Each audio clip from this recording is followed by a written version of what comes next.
Hello and welcome to my YouTube channel Vlogs with Biguraj. আশা কৰোঁ সকলো ভালে আছে। আগন্তুক অসম চৰকাৰে অনুষ্ঠিত হ'বলগীয়া বিভিন্ন ধৰণৰ প্ৰতিযোগিতামূলক পৰীক্ষা তথা চৰকাৰী চাকৰিৰ পৰীক্ষাসমূহৰ আপোনালোকৰ সুবিধা হৈ অসমীয়া সাহিত্য সম্পৰ্কীয় গুৰুত্বপূৰ্ণ তথ্য কিছুমান লৈ আহিছোঁ। আৰু আজিৰ ভিডিঅ'টো হৈছে পাৰ্ট নম্বৰ 7। ইতিমধ্যে আমি 6টা পাৰ্ট শেষ কৰিছোঁ আৰু এই 6টা পাৰ্টত প্ৰাক শংকৰী যুগ শংকৰী যুগ আৰু শংকৰোত্তৰ যুগৰ বিভিন্ন ধৰণৰ অসমীয়া সাহিত্যৰাজি সম্পৰ্কে লগতে অসমীয়া সাহিত্যিকসকল আৰু তেওঁলোকৰ কৰ্মৰাজি সম্পৰ্কে আমি পঢ়িছোঁ আৰু লগতে যিখিনি মিছনাৰী যুগ আছিলে বা তাৰ পৰৱৰ্তী সময়ৰ আধুনিক অসমীয়া সাহিত্য সম্পৰ্কেও আমি কিছু কথা আলোচনা কৰিছোঁ। গতিকে আজিৰ ভিডিঅ'টো আমি পৰৱৰ্তী কিছুমান লিখকৰ বিষয়ে পঢ়িবলৈ যত্ন কৰিম। আহক ভিডিঅ'টো আৰম্ভ কৰোঁ।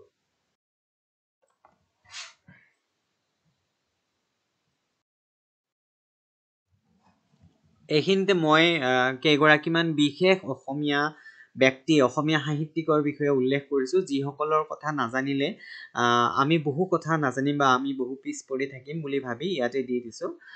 তেখেতসকলৰ সাহিত্য কৰ্মৰাজি আৰু তেখেতসকলৰ বিষয়ে কিছু কথা, তেখেতসকলে কি কি বঁটা লাভ কৰিছিল সেইখিনিও এইখিনিতে আপোনালোকে পাই যাব। এই শ্লাইডখনত আমি পঢ়িম ভৱেন্দ্ৰনাথ শইকীয়াদেৱৰ বিষয়ে। তেখেত কেৱল অসমীয়া সাহিত্যিকেই নাছিল, মানে লিখকেই নাছিল, তেখেতে চলচ্চিত্ৰও নিৰ্মাণ কৰিছিল, বিভিন্ন সময়ত অসমীয়া সমাজৰ হৈও কাম কৰিছিল। চ' আমি জানিবই লাগিব ভৱেন্দ্ৰনাথ শইকীয়াদেৱৰ বিষয়ে। তেখেত আছিলে ফাউণ্ডাৰ এডিটৰ অফ প্ৰান্তিক। প্ৰান্তিক এখন সাপ্তাহিক আলোচনী আছিলে বা জাৰ্নেল আছিলে, সেইখনৰ তেখেত এডিটৰ আছিল আৰু ফাউণ্ডাৰ এডিটৰ। তেখেত আৰম্ভণিৰ পৰাই এডিটৰ হৈ আছিলে আৰু লগতে এখন শিশু মেগাজিন তেখেতে পাব্লিছ কৰিছিলে, সেইখন আছিলে সফুৰা, মানে এডিটৰ আছিল।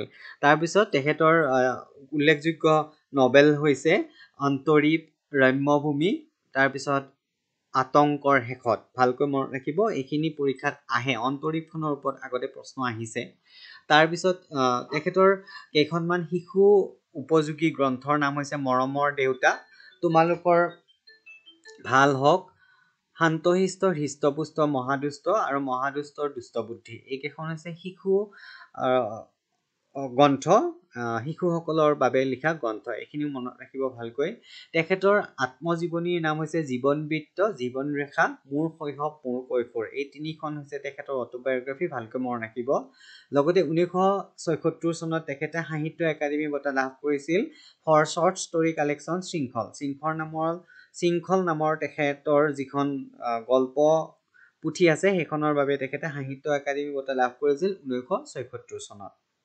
তেখেতৰ আন যিবোৰ গল্প পুথি আছিলে সেইবোৰ হৈছে প্ৰহৰী, সেন্দুৰ, গহ্বৰ, উপকণ্ঠ, এই বন্দৰৰ আবেলি, বৃন্দাবন, তৰংগ, সান্ধ্য ভ্ৰমণ। এইখিনি ভালকৈ মনত ৰাখিব, এইখিনি হৈছে গল্প পুথি।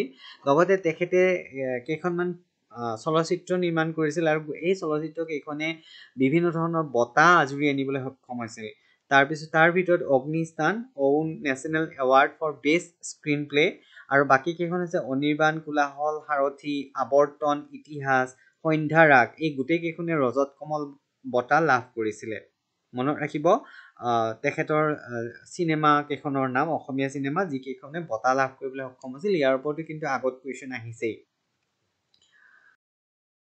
নেক্সট আমি হোমেন বৰগোহাঞিদেৱৰ বিষয়ে চাই লওঁ। হোমেন বৰগোহাঞিদেৱ তেখেতো অসমীয়া সাহিত্যৰ এগৰাকী পুৰোধা ব্যক্তি। তেখেতেও বিভিন্ন সময়ত অসমীয়া সমাজখনক আগুৱাই লৈ যোৱাত সহায় কৰিছে। অসমীয়া সমাজৰ হৈ বিভিন্ন সময়ত তেখেতে মাত মাতিছে।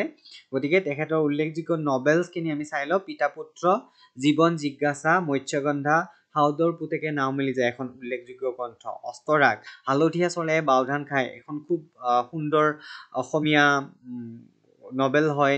এইখনৰ ওপৰত চিনেমাও বনোৱা হৈছে। বিষণ্ণতা, নিসংগতা, তিমিৰ তীৰ্থ, তাৰপিছত কুশীলৱ, এইখিনি হৈছে তেখেতৰ নভেলছ, ভালকৈ মনত ৰাখিব। তাৰপিছত তেখেতৰ অটোবায়োগ্ৰাফি হৈছে আত্মানুসন্ধান, ধুমুহা আৰু ৰামধেনু, মোৰ হৃদয় এখন যুদ্ধক্ষেত্ৰ। ইমান ধুনীয়া নামটো মনত ৰাখিব, সহজ। মোৰ হৃদয় এখন যুদ্ধক্ষেত্ৰ কাৰ? হোমেন বৰগোহাঞিৰ। ধুমুহা আৰু ৰামধেনু আৰু আত্মানুসন্ধান হোমেন বৰগোহাঞিদেৱৰ অটোবায়োগ্ৰাফি। আৰু তেখেতে সাহিত্য একাডেমী বঁটা লাভ কৰিছিল পিতা পুত্ৰ নামৰ নভেলখনৰ বাবে 1978ত। সাহিত্য একাডেমী পিতা পুত্ৰ নামৰ গ্ৰন্থখনিৰ বাবে ভালকে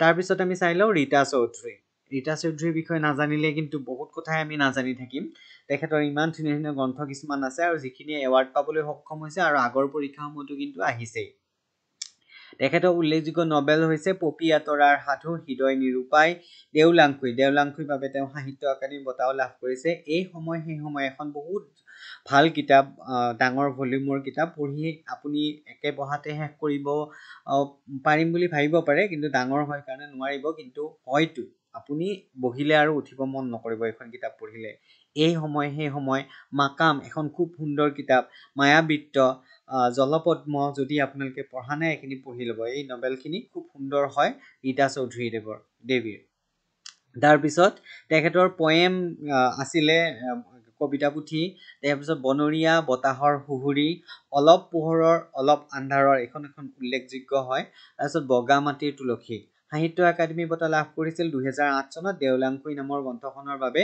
আৰু দেওলাংখুইৰ ওপৰত প্ৰশ্ন আহিছে আচলতে দেওলাংখুইখন কোনটো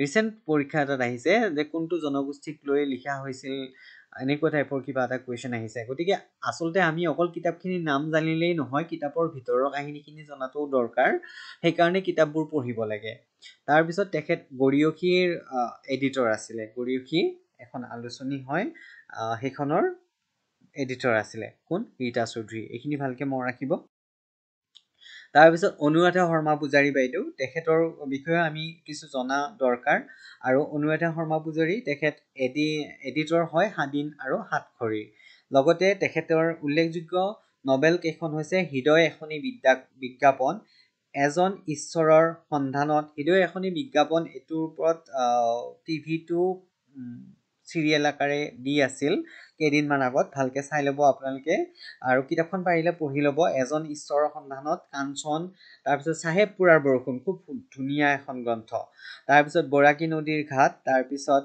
নাহৰৰ নিৰিবিলি চাহ কোনখন ইউনিভাৰ্চিটিৰ ওপৰত কেন্দ্ৰ কৰি লিখা হৈছিলে এইটো আহে পৰীক্ষাত ভালকে মনত ৰাখিব ৰাগ অনুৰাগ মেৰেং এখন উল্লেখযোগ্য গ্ৰন্থ সোণ হৰিণৰ চেকুৰ নীল প্ৰজাপতি সাহিত্য একাডেমী বঁটা তেখেতে 2021 চনত লাভ কৰিছিল আৰু গ্ৰন্থখন আছিল ইয়াত এখন অৰণ্য আছিল মনত ৰাখিব ইয়াত এখন অৰণ্য আছিল কাৰ হয় অনুৰাধা শৰ্মা পূজাৰী এইটো কুৱেশ্যন আগৰ পৰীক্ষাত আহিছে APSC প্ৰিলিমছতো অহা দেখা গৈছে সাহিত্য একাডেমী বঁটা লাভ কৰিছিল 2021 চনত অনুৰাধা শৰ্মা পূজাৰীয়ে নেক্সট আমি চাই লওঁ সাহিত্য একাডেমী এৱাৰ্ড উইনাৰ বুকছ আৰু ৰাইটাৰ্ছখিনিৰ বিষয়ে এইখিনি খুব ভাল মই এইকাৰণেই দিছোঁ যে ইয়াৰ ওপৰত যথেষ্ট প্ৰশ্ন আহিছে আগতে আৰু এতিয়াও যে নাহিব এই বুলি আমি ক'ব নোৱাৰোঁ সেইকাৰণে ভালকে মনত ৰাখিব নলিনীবালা দেৱী তেখেতে অলকানন্দা নামৰ পুথিখনৰ বাবে সাহিত্য একাডেমী বঁটা লাভ কৰিছিল আৰু তেখেত প্ৰথমগৰাকী অসমীয়া মহিলা যিয়ে সাহিত্য একাডেমী বঁটা লাভ কৰিছিল অলকানন্দা নামৰ